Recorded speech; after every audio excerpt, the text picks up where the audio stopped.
Hello दोस्तों, आज हम आपके बीच लाए हैं एक छोटी सी ज्ञानवर्धक कहानी।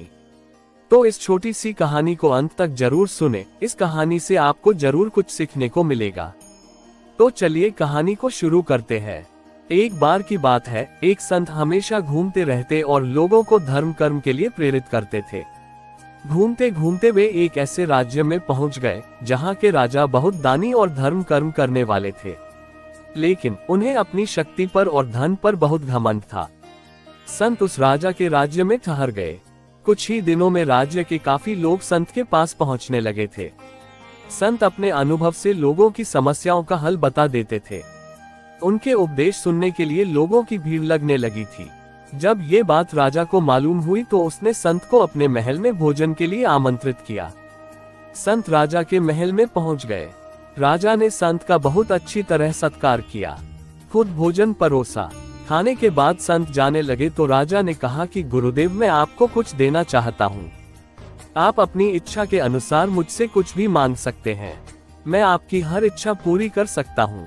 मैं राजा हूँ और मेरे लिए कुछ भी असंभव नहीं है। संत समझ गए कि राजा को अपने धन पर और शक्ति पर बहुत घमंड है। उन्होंने कहा कि राजन, आप अपनी सबसे प्रिय चीज मुझे दान में दे दीजिए। राजा को समझ नहीं आया कि वह संत को क्या चीज दान में दे। उसने सोने के सिक्कों से संत का कमंडल भर दिया।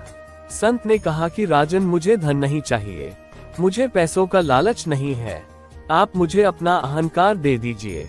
घमंड एक ऐसी बुराई है जिससे हमारे सभी गुणों का महत्व खत्म हो जाता है। इस बुराई की वजह से आपके भी सारे गुण महत्वहीन हो जाते हैं। राजा, आपको घमंड से बचना चाहिए। आपके पास जो भी धन संपत्ति है उस पर आपकी प्रजा का भी हक है, क्योंकि राजा के लिए उसकी प्रजा का सुख ही सर्वोपरि होता है। अपनी प्रजा की सेवा निस्वार्थ भाव से करें, तभी राजा का धर्म पूरा होगा। राजा को संत की बात समझ आ गई और उसने घमंड छोड़ने का संकल्प लिया। तो दोस्तों, इस कहानी से हमें ये शिक्षा मिलती है कि हमें कभी भी किसी भी चीज का घमंड नहीं करना चाहिए।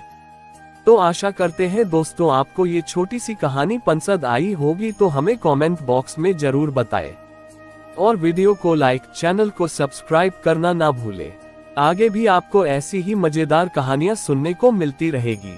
Thanks for watching.